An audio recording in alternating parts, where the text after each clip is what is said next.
Hello everyone, and welcome back to our weekly series of Is the Shrine Worth It? The series where we have a look at the perks and the Shrine secrets and see if they're really worth your 2,000 iridescent shards each.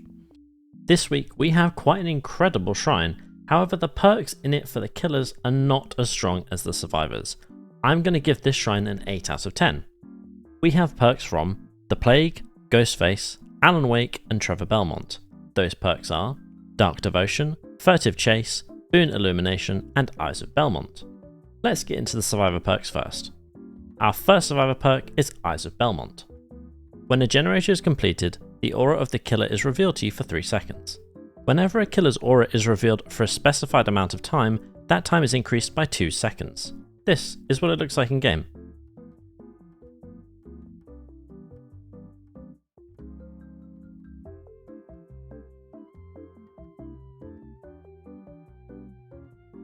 I'm going to give the Eyes of Belmont a 10 out of 10. I think this is a really good perk. It only makes other aura perks much stronger. 2 seconds is a lot of information in this game, and I would highly recommend you putting it into your build where you have some kind of aura reading ability. On top of it being very strong, Trevor Belmont is a licensed character, so 100% this is worth picking up in the shrine. Our next survivor perk is Boon Illumination. Press and hold the ability 1 near a dull or hex totem to bless it or create a boon totem. Soft chimes ring out for a range of 24 meters. Survivors inside your boon totem range see the auras of all chests and generators in blue. If you have a lit boon totem, you cleanse or bless totems 10% faster. This is what it looks like in game.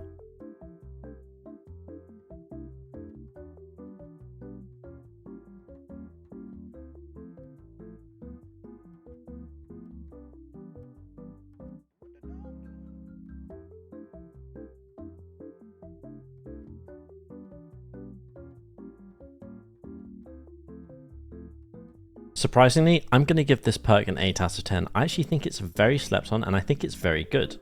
This perk gives you so much information and it's really good for new people to the game. Seeing all of that information and giving you 24 meters of range to do so is so unbelievably strong. I really recommend putting it in a new build as it just gives you so much and it lets you bless another totem at another part of the map once you're done with the gen 10% faster.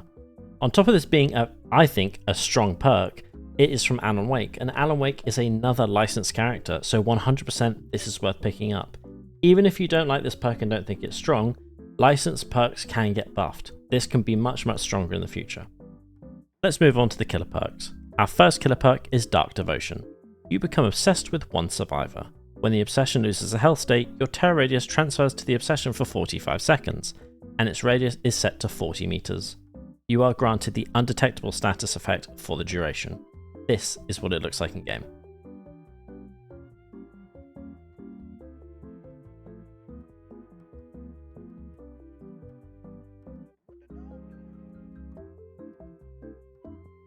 I'm going to give this perk like a 5 out of 10. I can see builds where it would be strong, but for the most part, I don't really think it is. I suppose it could be quite strong on characters where you have a one-hit ability, like a Michael Myers or maybe even a Ghostface, but otherwise I really can't think of why I'd run this perk.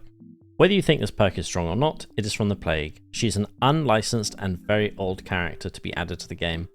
You get much more value if you buy her straight out, you get a whole new killer and you get a whole new playstyle, and you get all 3 of her perks if you level her up in the Bloodwebs to level 3. Our fourth and final perk is Furtive Chase. You become obsessed with one survivor. When your obsession is hooked, gain undetectable status effect and 10% haste status effect for 18 seconds. When a survivor is rescued the obsession from hook, the rescuer becomes the obsession. This is what it looks like in game.